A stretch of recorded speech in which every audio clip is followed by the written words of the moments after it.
ได้มาลงทุนมาวันเดียวเป็นเรื่องที่ลงทุนมาทำการบริการการพัฒนาตัวอันนี้ก็ไม่ได้เป็นคดีเพราะว่าเจ้าหลวงเจ้าพระคุณสมณะเป็นปัจจัยยุ่งดอกเดือนที่แล้วคำนาก็เป็นครอบครัวสมณะเป็นปัจจัย1 เดือนที่แล้วบุญคืนมาดมานีวงสมณะเป็นปัจจัย1 เดือนที่แล้วสีลืมแล้วก็เป็นที่นายวงสมณะเป็นปัจจัยยุ่งดอกเดือนที่แล้วดีวันสมณะปัจจุบันที่แล้วบุญคืนเป็นตักกิจปัจจัยเป็นตักกิจสมณะเป็นปัจจัยขอตัวมาจากวันไปทำงานประกวดคนละ100,000 ปีวันนี้เรามาขอตัวโมทนาเป็นปัจจัยเป็นที่เดียวกันเขาต้องไปการโมทนาเป็นปัจจัยมีความจริงแล้วว่าแท้จริงก็ให้สาวเดินเดินไม่ออกก็เดินจากทุกคนแล้วก็ขอพุทธนาลงแท้จริงจะทำแล้วโมทนาเป็นปัจจัย2และการที่ทำด้วยในบุญบารมีของเราเรื่องของเราในการนั่งคุณพี่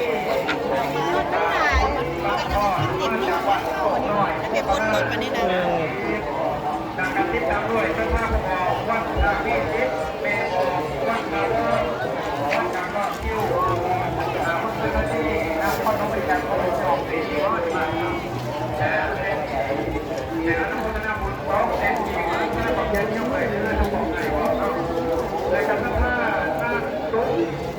บริจาคต้องแสนจริงมาจากเมืองป่วยไทยเป็นกองเอวและกันที่ป้าร้องไม่ออกมรดีมาจากนาดาเกี่ยวและเป็นจังหวัดนาอีก1 แสนปีที่ป้าไม่ออกเป็นปัจจัยจากสารพัดหลวงครอบครัวของนายสงสารมาจากบ้านหนองเตยโมทนาเป็นปัจจัย1 แสนยาวักินจารุโภคโมทนาโมตัวทองโมทนาเป็นปัจจัย50 บัญชีครอบครัวของทองครอบครัวของทองอนุบุญดอกหลวงพ่อมาจากบ้านบางลำโมทนาเป็นปัจจัย50 บัญชีครอบครัวคุณหลวงพ่อโมทนาเป็นปัจจัย50 บัญชีครอบครัวของสันเบาธรรมวงศาโมทนาเป็นปัจจัย50 บัญชีครอบครัวโมทนาเป็นปัจจัยแล้วเขาไม่หน่อยเป็นแดดเจ้าหยางมากเลยไหมร่างกายมีดูให้ไม่หน่อย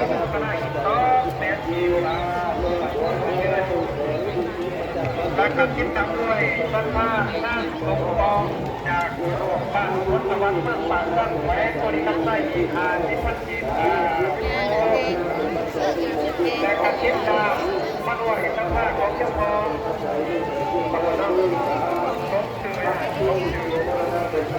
แต่พอพิมพ์มาจากพอพิมพ์มาจากดอกไม้ปัจจัยหนึ่งแต่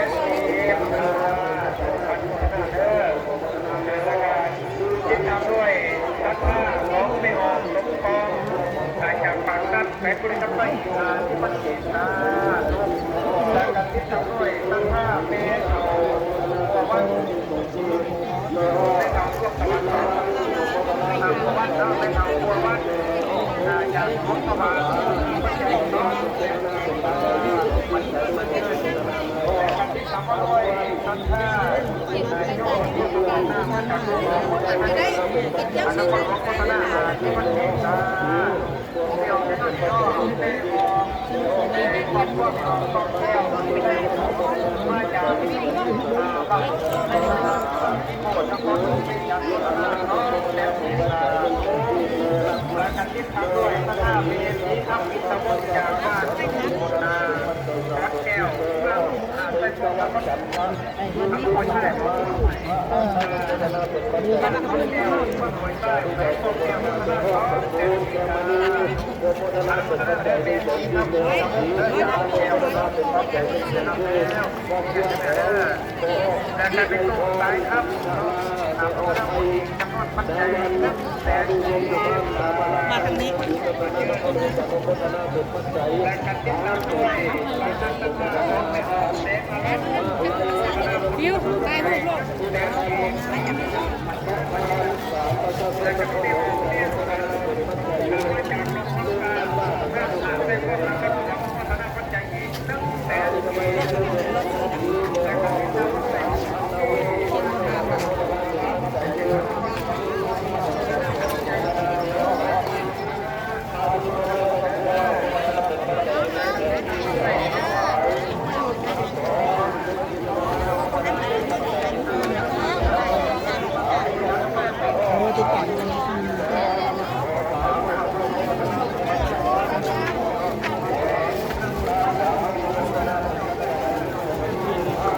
ตลาดมาเรียก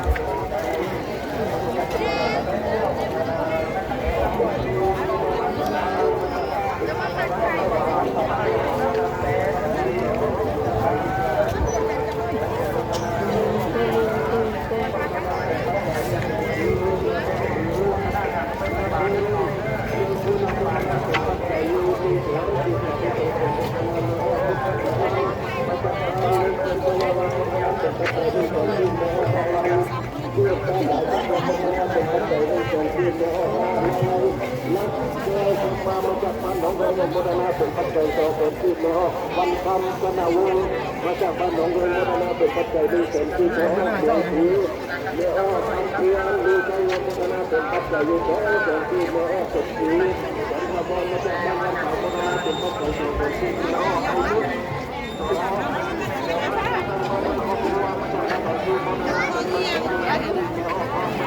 อย่าน้ำทำกันแบ่งกันถือดิถือน้ำ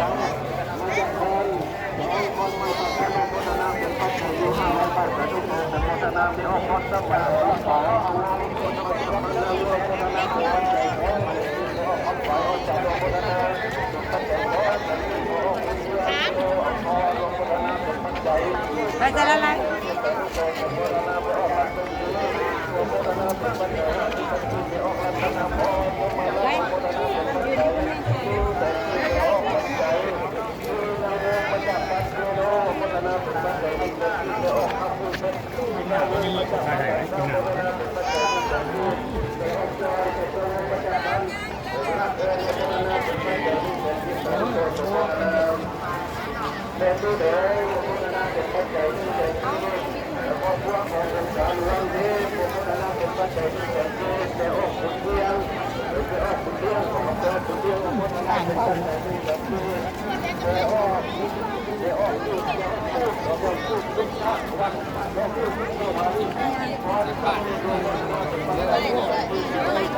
มาเดี๋ยวกระสุนพวกบุหรี่วันนี้เป็นผู้ต้องข้างหลังม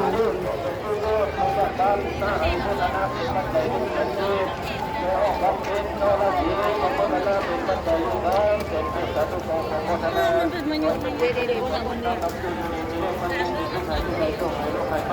ธรรมะการสิ่งที่ได้ไขความต้องมันทำด้วยกำลังตลอดปีตลอดไปพัฒนาที่ใด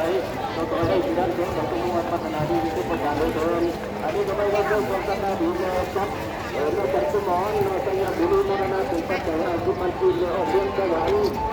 หรือพระสงฆ์พัฒนาเป็นปัจจัยที่แก่คือเราพัฒนามาจากหรือใครพัฒนาเป็นปัจจัยอยู่ที่แก่คือเราเรียนเราพันสามสิบพันสาวงเราพัฒนาเป็นปัจจัยที่แก่คือขอพุทธสอนขอให้กับความพัฒนาเป็นปัจจัยที่แก่คือขอพระภาวดีขอพุทธโลพัฒนาเป็นปัจจัยขอให้คือ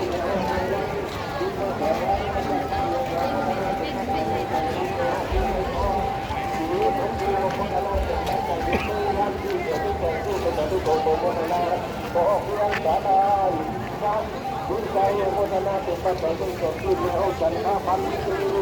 มันมันเรื่องโมทนาเป็นปัจจัยที่เกิดขึ้นขององค์การอินเตอร์